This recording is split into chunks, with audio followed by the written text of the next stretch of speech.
The AmericasDemocrats.org podcast, a project of 21st Century Democrats, is made possible by contributions from our listeners.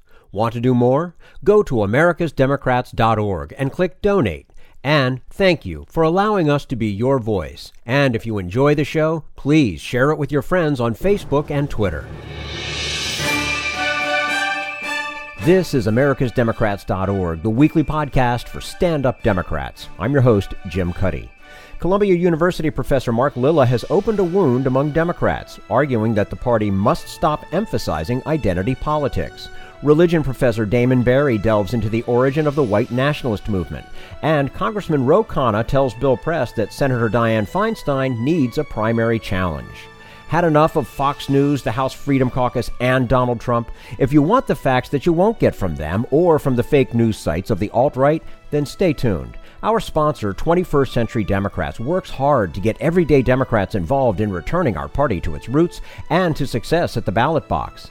Sit back and listen, then stand up and fight. And follow 21st Century Democrats on Facebook for all the latest progressive news. We're glad you can join us.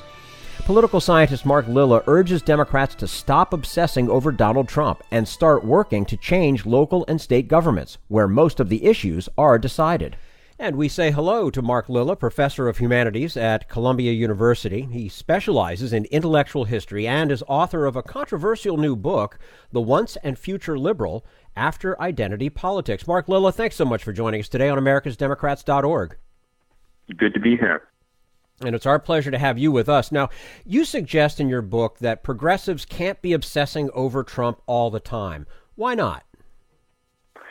Well, because, it's difficult not to. I certainly understand that. But, no, the reason we can't is because the election of Trump is an opportunity for progressives to look in the mirror and ask themselves not only how it came about that Trump got elected, but rather how is it that over the past 30 years that we have lost the confidence and the attachment of a large part of the American population that used to vote Democratic. And the Trump election is the culmination of a much longer history.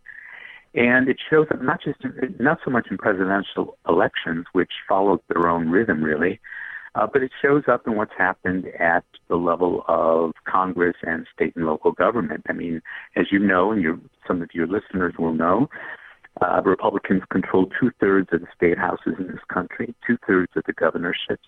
They control 24 states outright.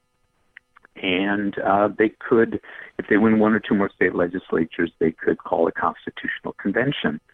And what's happening, the biggest threat to the progressive agenda in the country right now is at the state level, where there's a rollback on abortion rights for women. There are attempts to limit the right to vote of African Americans, where progressive gay legislation at the local level is being overturned by Republican governors and state legislatures.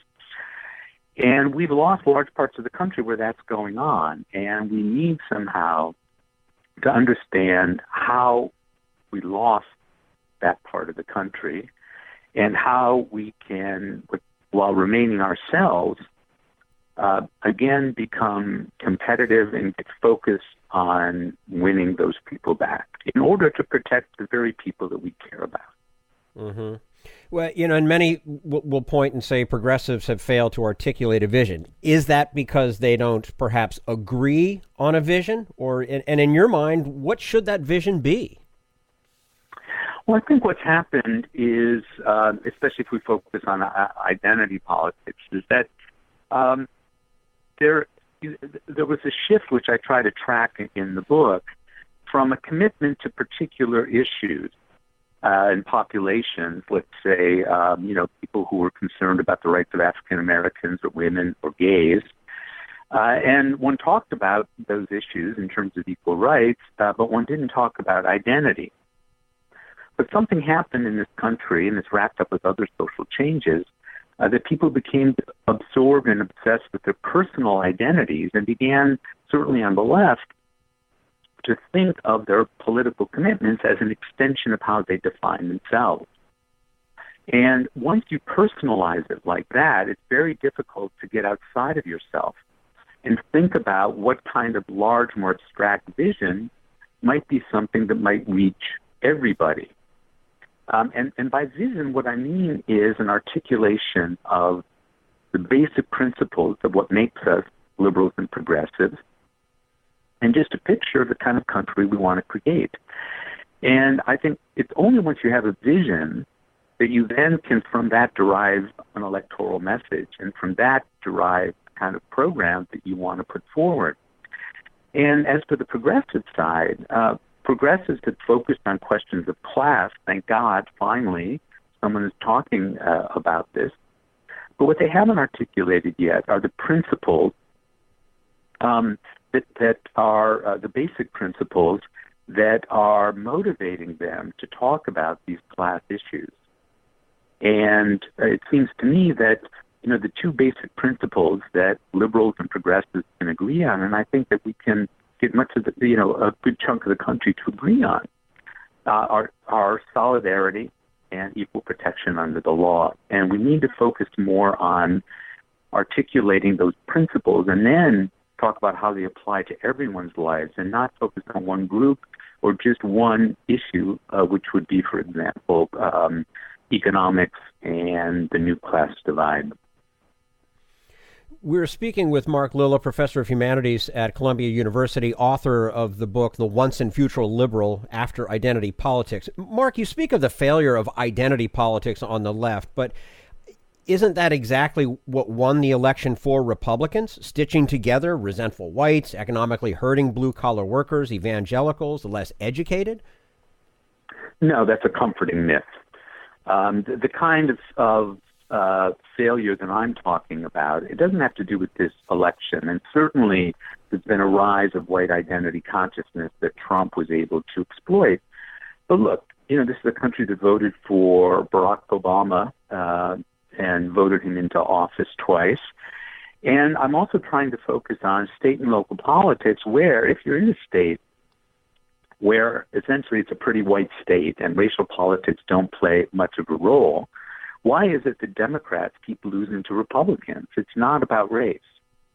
And I think that this has become a fallback position after the victory of Trump for people who are committed to a certain kind of identity politics to say, oh, well, they're playing the game too, and that's why we lost, instead of saying that, no, it wasn't about identity politics that they won, but rather they're actually speaking to other issues in the country that matter to people in a way that they find persuasive. Now, just a year ago, progressives were talking about the rising American electorate, a winning majority of blacks, Hispanics, gays, women, millennials, environmentalists, highly educated professionals. What I still can't really understand and wrap my head around is from a practical political viewpoint, why it's good for Republicans but not Democrats to appeal to groups based on their shared identity. Well, this is comforting myth number two, right? In fact, appealing, a myth has been circulating ever since the 2008 election, and it is that there's going to be a new American electorate that's dominated by these groups. All we have to do is wait, and we're going to have a majority in this country. Well, the problems are several. One is that these groups are not behaving the way you would expect them to behave. There's a kind of, simple-mindedness to think that if you pick someone's sociological category in the way you define it, that they're going to vote for you. A good example of that is the Latino population. Trump won around just under 30% of the vote among Latinos. I believe Mitt Romney won a little bit more. And one forgets that Latinos are also Catholics. And they have views, more traditional views about family and sexuality, and they're opposed to abortion. So you can't simply assume that if you have these groups, they're going to vote in the way you expect. Moreover, as groups become more successful in this country, except for African Americans, they become more conservative, and certainly in their economic views, and they become ripe for picking by Republicans. So And as people get older, they become more conservative. So there is no more rising electorate. And in fact, John Judis, who wrote a book called The Emerging Democratic Majority, has now written an article in the New Republic a few weeks, recently, saying that there is no emerging Democratic majority, and so we need to reach out. But moreover, the other problem is that the action right now and the real attack on progressivism in this country is happening at the state and local level, and in places where this new American electorate doesn't exist and doesn't have a lot of power. And if we can't go and be competitive there and win back state offices, we cannot protect the people that we care about. It's kind of like how the Tea Party started, really. Yeah, and what's interesting about the Tea Party, though, interestingly, is that, they rose up, pretty much on their own, though, of course, there were people funding them, but they quickly became part of the Republican machine. And part of the problem on our side is that people who are involved in movement politics ever since the 70s have been resistant to throwing their efforts behind the Democratic Party. And I run into this time and time again when I go out on the stump. People from these groups, these movements, saying that, what has the Democratic Party ever done for us? We need to stay outside of it. And that is just suicidal. Mm-hmm. Yeah, and with a small change in the votes of 3 or 4 states, Hillary Clinton would be president. Would you still be talking about the problems facing progressives and criticizing identity politics? Of course. Yeah.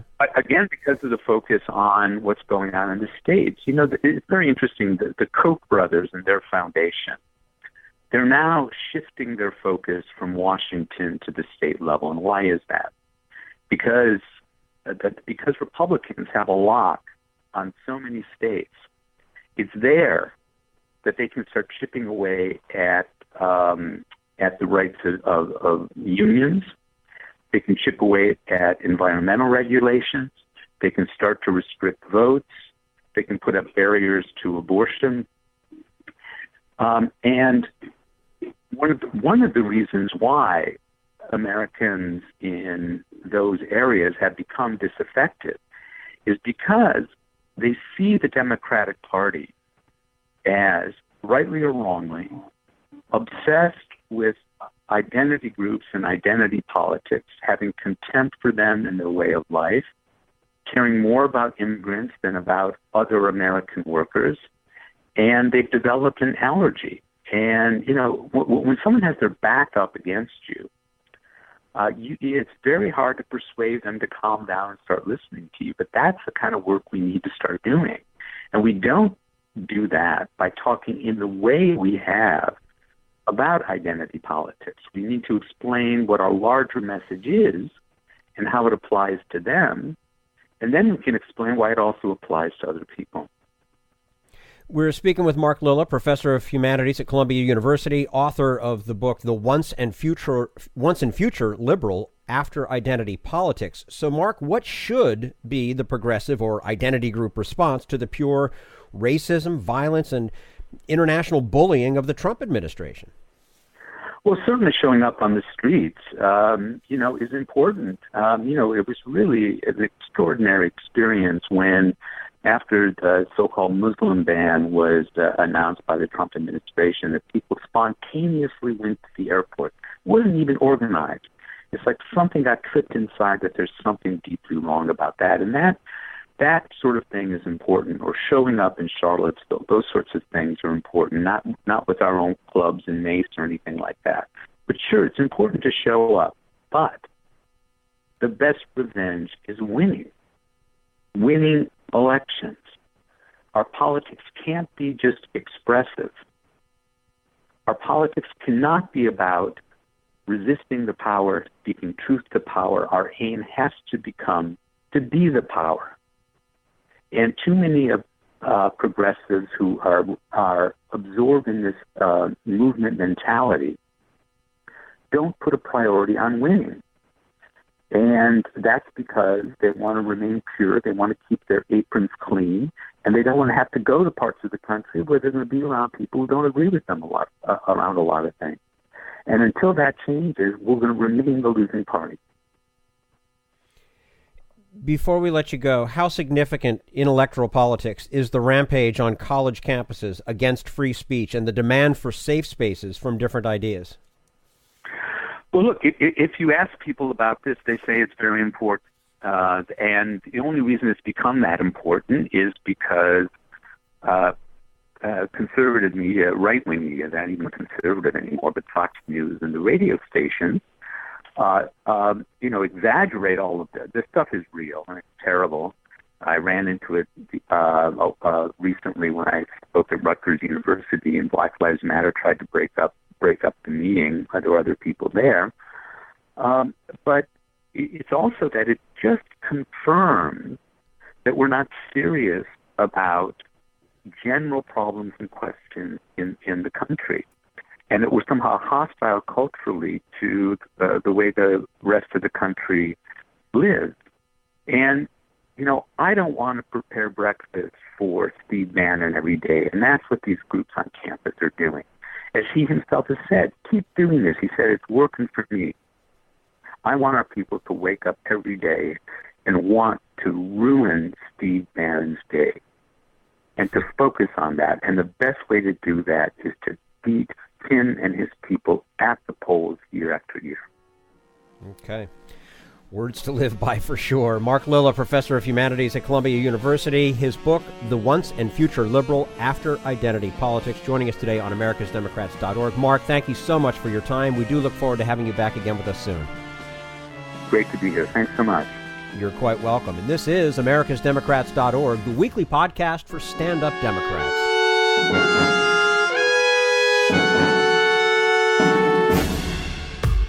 We want you to sit back and listen to this americasdemocrats.org podcast, a project of 21st Century Democrats. But we need you to stand up and fight. Do you want to get involved and help get our party back to its roots and to success at the ballot box? You can make your contribution to help us keep this show going and to elect Democrats who will stand up for democratic principles. Go to americasdemocrats.org and click on Donate at the top of the page. This is americasdemocrats.org, the weekly podcast for stand-up Democrats. Is Donald Trump a white nationalist? Religion professor Damon Berry doubts it, but he says white nationalists love what Trump is doing. We'll talk to him about that in just a moment. Right now, we turn to Jim Hightower, America's #1 populist, for his common sense commentary. There's a robot in your future, but not one of those cute little labor-saving automatons like a Roomba vacuum cleaner. Far from saving you from doing extra labor, this new wave of robots is being brought into your workplace to rescue corporate bosses from paying you to work for them. Oh, you might think, not my workplace, for I'm not a factory worker. I've got a college degree and I work with my brain, so no contraption doing rote mechanical tasks can take my job. But wait, these are thinking machines, implanted with complex neural networks and super-fast algorithmic computers that operate in sync, functioning much like the cluster of specialized cells in the human brain. These brainy bots have a fast-evolving ability to watch, listen, and learn on their own, even able to produce and teach other robots. Not only are they displacing flesh and blood workers on factory assembly lines, but millions of them are now being moved into professional, managerial, creative, and other occupations previously assumed to be the secure domains of higher educated, higher paid people, maybe even you. To be clear, it's not robots that are taking our jobs, but corporate profiteers. They're creating a robot economy in order to displace you and me with inexpensive machines that don't demand higher wages or health care, don't take sick days or vacations, and don't organize unions, file lawsuits, or vote for pro-worker politicians. It's to be a plutocratic utopia designed by and for the corporate elite, and they're pushing it hard and fast, hoping we the people don't wake up until it's too late. This is Jim Hightower saying, robots are not our enemy. The corporate bosses, bankers, and BSers who own robots are the ones doing this to us, and now is the time for all of us whom they're about to discard to rebel against their socially destructive greed. Need an antidote to the progressive blues? Want some good news about how grassroots folks are rebelling against the corporate powers and winning? Well, here's an easy-to-swallow pill for you. the Hightower Lowdown. Hightower's monthly newsletter will give you the lowdown, even as it lifts you up. It's 4 pages a month, jam-packed with facts you can use, actions you can take, and Jim's own Texas humor, all for only $15 a year. To become a lowdowner, go to hightowerlowdown.org.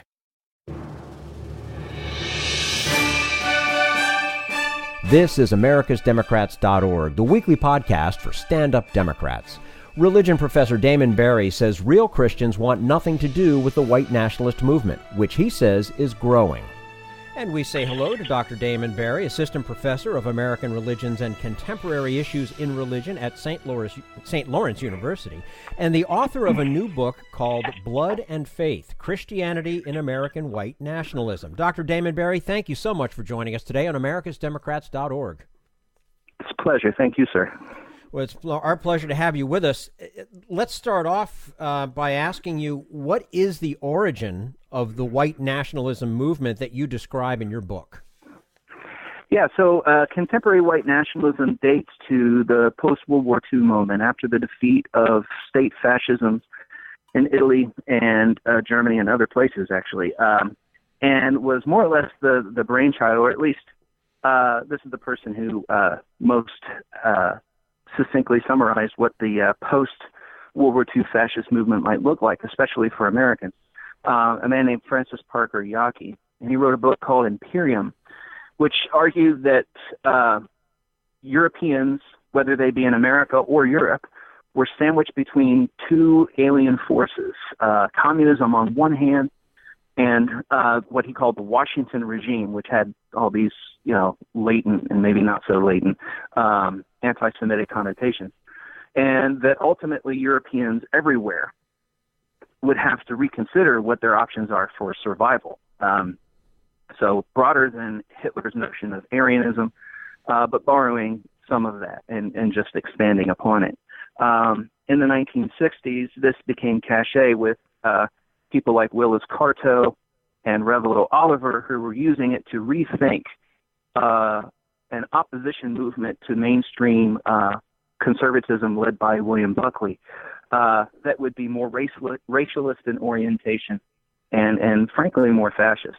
And they started rethinking what it would mean for political organizations if they made the centerpiece of their political organizing not any one political issue per se, but rather the survival and flourishing of the white race in what they called white homelands, so which they regarded as the United States, places in Europe, of course, Australia, Canada, anywhere where the white race might be. So if we're thinking about how that's different from the KKK, for example, they weren't narrowly American nationalists, right? They were thinking on terms of white nationalism, so a pan-European movement to protect and secure the white race's future wherever that race might find itself.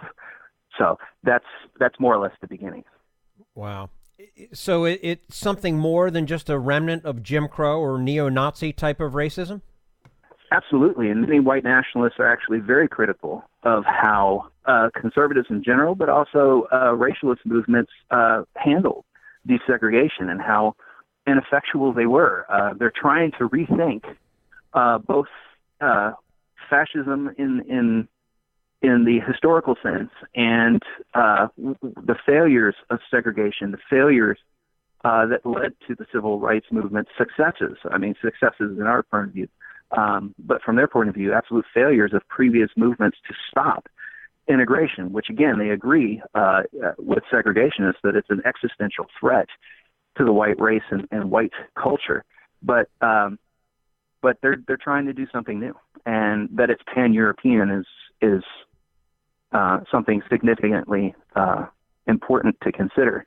Because though there were attempts prior to World War II for this notion of an idea of a unified European front, Charles Lindbergh, for example, spoke about this, and that's why he was speaking on behalf of the America First movement. He didn't want to see Europeans killing each other. But nothing like what we now have had necessarily existed. We're speaking with Dr. Damon Berry, Assistant Professor of American Religions and Contemporary Issues in Religion at St. Lawrence University. His new book is called Blood and Faith, Christianity in American White Nationalism. Damon, these people are clearly anti-Semitic, but aren't many of them also enemies of Christianity? Yeah, and in many ways, their anti-Semitism, and it, of course, it depends on the person. There's a lot of diversity within the movement about how people particularly articulate their position. But in many cases, their anti-Semitism is why they're hostile to Christianity, because they regard it as a, quote, Semitic cult that was foisted upon Europeans and has destroyed their racial instincts for preservation. So once again, this idea of racial protectionism becomes very important to them in their opposition to Christianity, in part because it's regarded as Jewish, foreign ideology that corrupts these instincts. So, and for many of them, that's the issue. It's pretty amazing that we're having to have this conversation in the 21st century. I that keeps popping back into my head as we've been talking. It's like this is really disturbing to me. Well, how are very go ahead. No, that's fine. Well, I mean, it's important to remember that white nationalism, as it currently exists, so contemporary white nationalism, is really the offspring of post-World War II, post-civil rights, 20th century racist organizers rethinking strategies. So in another way, maybe it's not so strange that we're having this conversation. It's the fruit that they've been trying to produce in the movement for a few decades now. Yeah. How are various Christian organizations dealing with white nationalism and the so-called alt-right? Yeah, this is a conversation that, especially the Southern Baptist Convention had in June of this year. They took a vote to condemn the alt-right and white supremacy in all its forms. And of course, the Southern Baptists have, as part of their history, a racist legacy, as do many denominations, including the Methodists and certainly others in the United States, because racism was always a part of white religion in America, and African-American religious communities have long had to deal with that, and they continue to have to deal with that.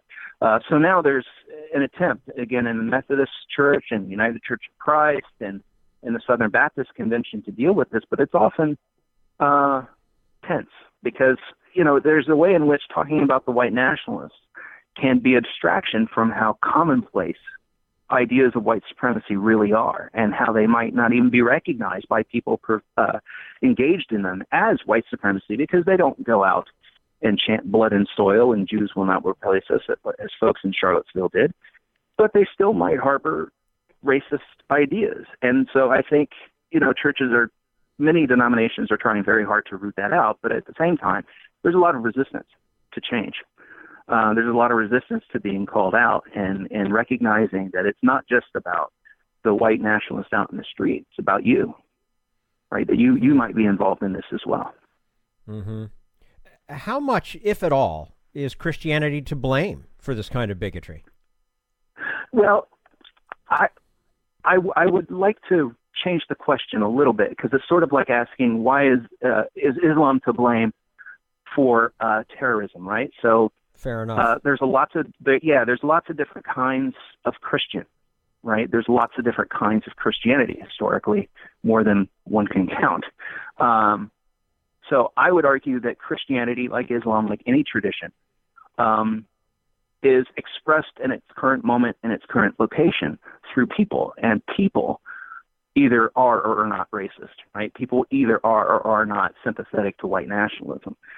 People who profess to be Christians have a tradition to draw on that has argued for slavery and against it, that has argued for extermination of Jews and against it. So at the same time, you had in Poland, you had good, honest Polish Christians supporting what was going on in the ghetto. You had a Christian Catholic Polish organization called Jagota, individuals risking their lives to save Jews.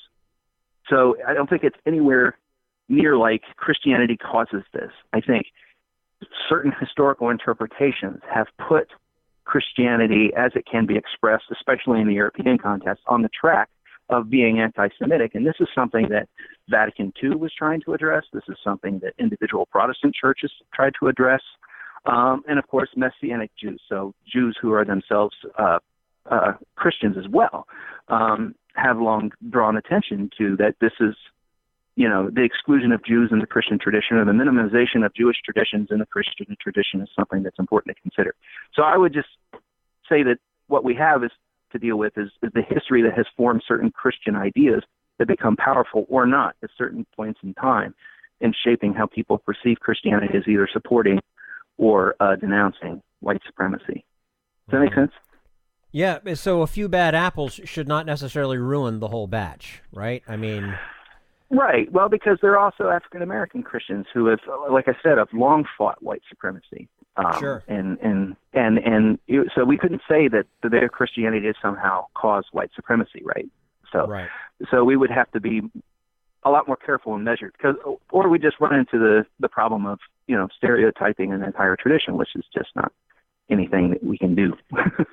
Right. Absolutely. All right. Now, as we let you go, do you believe Donald Trump is a white nationalist? I don't think he is. I don't know the man very well.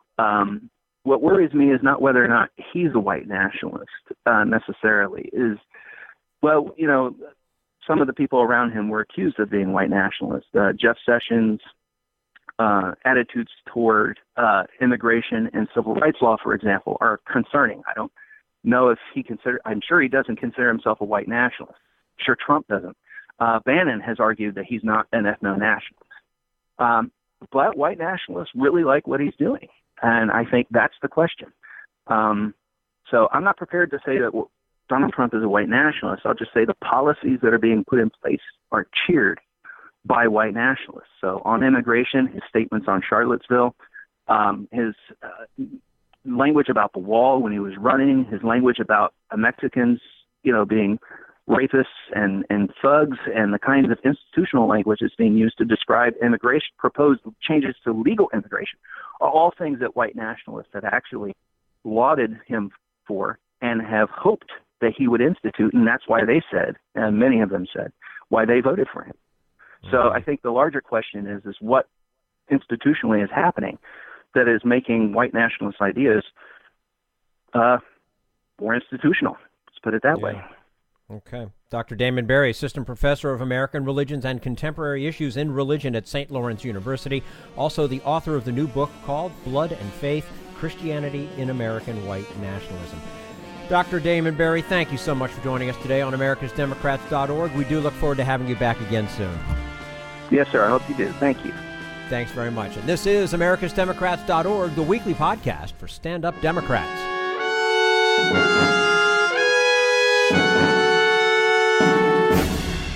We want you to sit back and listen, but we need you to stand up and fight.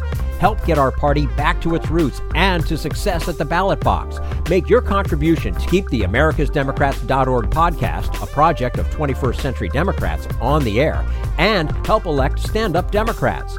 Go to americasdemocrats.org and click on Donate at the top of the page.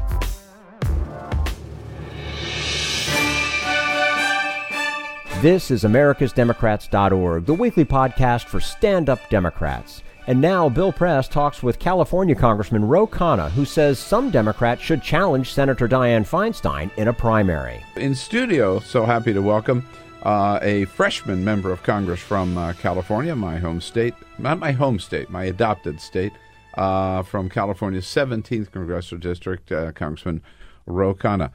So, Congressman, good to see you. Thank you. How's it going so far? Are you settling in? And well, it's certainly an extraordinary year to get elected to Congress. I mean, who could have thought about the dysfunction where you have people from the administration coming in and apologizing and being sheepish about what the president is doing. But I think that there's a lot of energy, especially in the House, new members interested in putting forth real ideas that are going to help working families with stagnant wages. They're going to try to articulate an economic vision for our party, and I've enjoyed being part of that. Senator Dianne Feinstein made news this week when she announced she, at the age of 84, she'll be 85 next year when she runs for re-election, that she is going to run for another term, another 6-year term. She made news by announcing that. You made news by suggesting it might be time for her to step aside. Do you still believe that, and why? I do. I didn't realize my tweet out would make as much news. I guess I'm learning the ways of Washington. There are these odd rules that if you're an incumbent, you can never not support one of your colleagues. And people say, who made these rules? Why is it that you have to unconditionally support every other elected official in your party? That's what people are so frustrated with. Look, Senator Feinstein has had a distinguished record of public service on gun safety, on delivering for California with the Caltrain funding, on inspiring young women to enter public service. But she has been wrong about some of the major issues of the 21st century. She supported the war in Iraq. She was the lead advocate for the Patriot Act and extending it. She worked with Republicans to help the government get the power to have surveillance over citizens. And she has been not strong on issues of Medicare for all or issues about a populist, strong economic agenda. I don't think any one single issue should be a litmus test. But when you look at her record in its entirety, that's not the future of California or our values. Do you think that her age is a factor and should be a factor? No, I mean, I don't think age to be a senator. I mean, I think she's still very active and energetic, and and she's certainly very thoughtful. I don't think that should be the issue. If she had Robert Reich's politics, I'd say, let's have Dianne Feinstein again. But foreign policy and the civil liberties issues are huge issues. And then you ask, look, if Hillary Clinton were president or if Bernie Sanders were president, maybe I'd feel differently. But we're living in extraordinary times. The very values of our country are at stake. And California, I'm biased, but think is one of the most important states. And so we really need someone who's going to articulate alternative values to what Trump is standing for. Well, certainly as an incumbent Democrat yourself, you have the right to not necessarily to support another Democrat. I agree with you 100%. You also have the right to run against her and challenge her for that seat. I have sufficient. Are you going to? I'm not, and I have sufficient humility. I mean, is that a real no? Or? It is a real no, and I'll tell you why. One, I've only been on the job 10 months, and I love the job, and I love being in the House for two reasons. One, you can actually be very bold in the House because you don't have to weigh every word and how it's going to play. There's a lot of creativity. You can push the envelope in the House of Representatives. Second, I have the honor of representing Silicon Valley, and you've got Apple and Google and Facebook, the Yahoo, Intel, all in my district. And I think that's just a very, very important place to represent. So I've already announced for re-election for my House race. I love the job. But I do think there are people like Robert Reich, who was emailing back and forth with, Barbara Lee, Ted Lieu down in Southern California, a number of others, Kevin DeLeon, who was the state Senate president, who are looking at the race.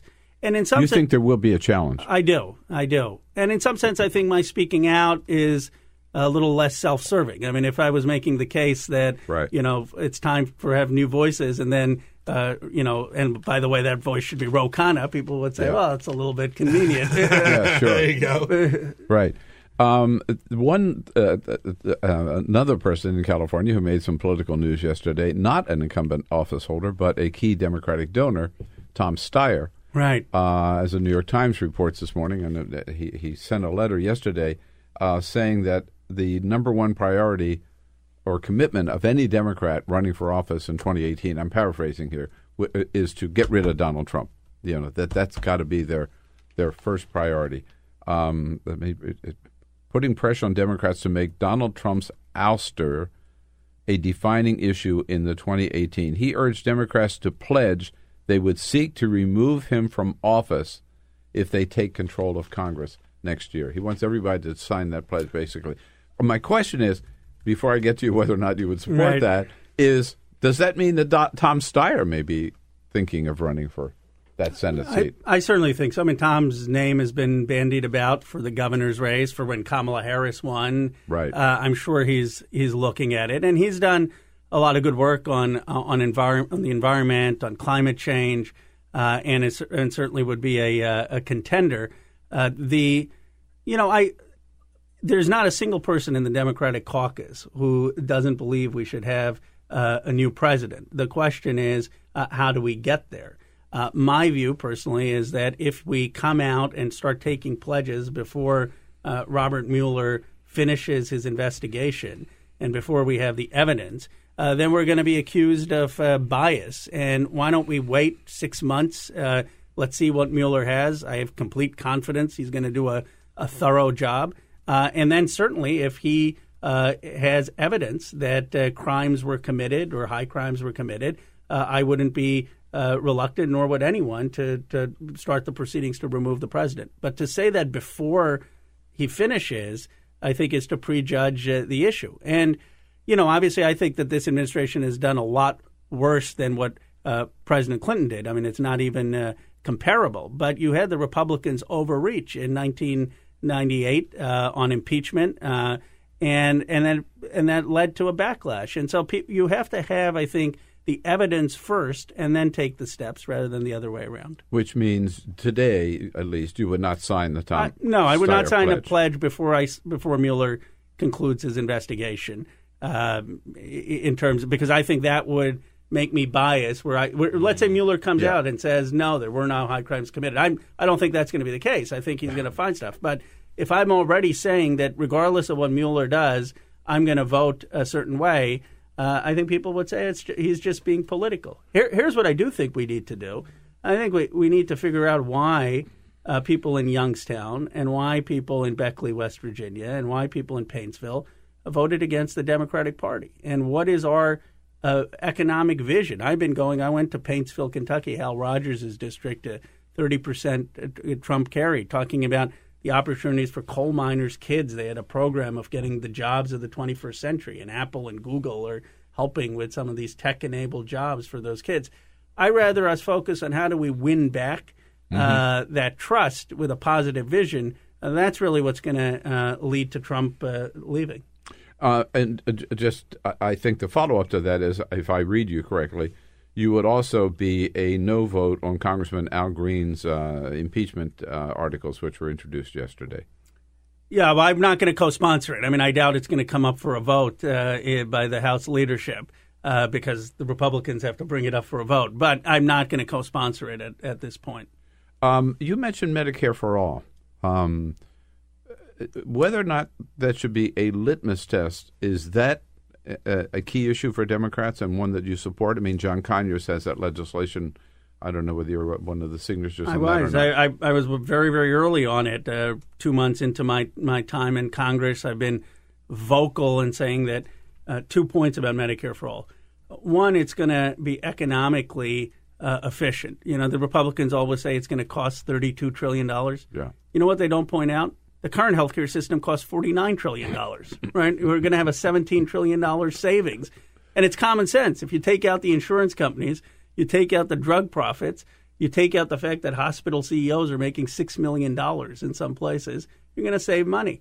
And the second thing is it's going to be the most pro-business legislation because now if you're a startup, if you're a small company, you don't have to put so much money into healthcare. The government is going to do it for you in providing that health care. And if you talk to small businesses in my district and the startups, they will tell you the biggest barrier to competition is not wages, it's health care costs. One final point on this. If you look at the stagnation of American wages from 1979, the entire stagnation is explained by the rising healthcare costs. If you had put the same money on the rising healthcare costs into increasing American wages, wages would be about 20% higher. So any economist who looks at this, in my view, would say that some form of Medicare for all, some form of single payer is the right policy solution.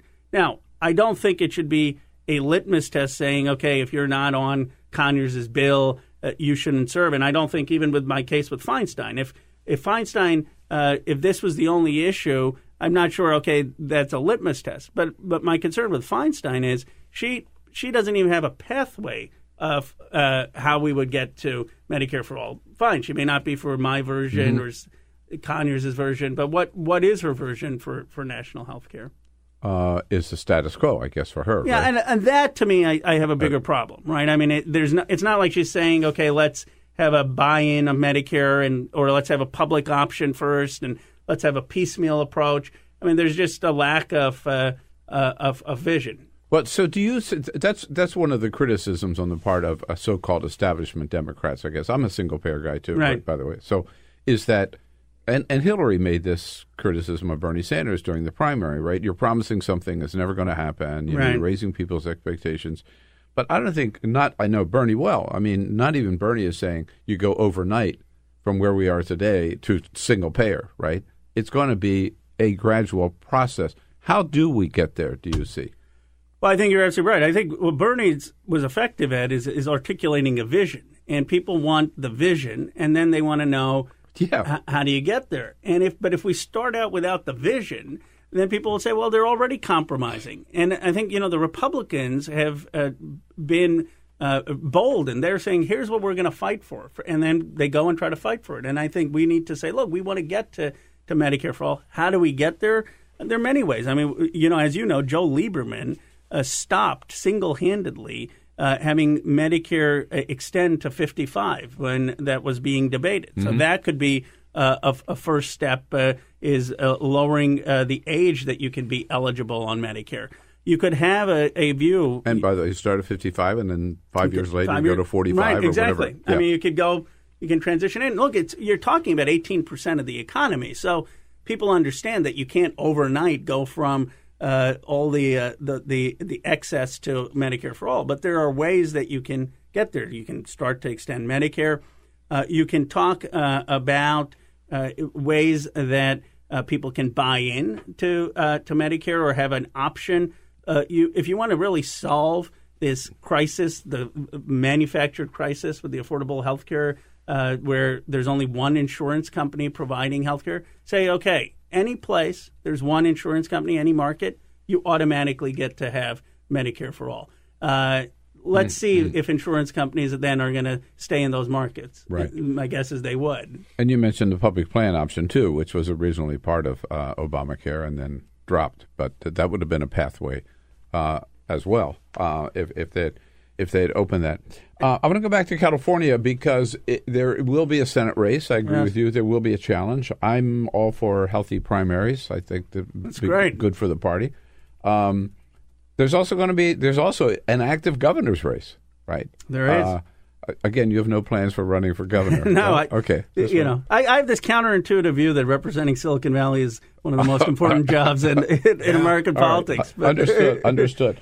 But so we see in the governor's race, Lieutenant Governor Gavin Newsom has been wanting to run for governor since he was born, I think.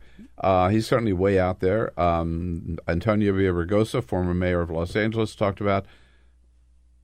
Who else is out there, and what do you think? Yeah, no, I think they're the leading candidates. John Cheng. I'm sorry, I should have mentioned him. Controller. He's a comptroller. I mean, and he's got a lot of support as well. He has good support as well. I like Gavin. I've known Gavin for many years, and he's been very strong on the single payer system and having health care for all. And he's also been very strong and bold on gun safety, was, as many people know, one of the first people to support gay marriage. I think he's ahead of the curve in taking the fight on progressive values. But everyone brings strengths. I mean, Villaraigosa, I've heard him speak about the education gap in Silicon Valley. You go in my district at Google and Facebook and other places, and you don't see many African Americans, Latino Americans. And Villaraigosa talked about how this is a huge challenge. How can you have the future of the economy with huge populations not having participation? So I think he brings an interesting voice. And John Cheng has been very, very eloquent on issues of civil liberties, on issues of Asian Americans participating. So I'm lean towards Gavin, and we'll probably end up supporting him, but they're three good candidates. That's all for americasdemocrats.org. Thank you to all who made today's show possible. Mark Lilla, Damon Berry, and the entire Bill Press team. And thank you for listening. If you liked what you heard, please get involved in our efforts to keep this show going and to elect Democrats who are bringing the party back to its roots. Go to americasdemocrats.org and click on Donate at the top of the page. And be sure to find 21st Century Democrats on Facebook. For americasdemocrats.org, I'm your host, Jim Cuddy.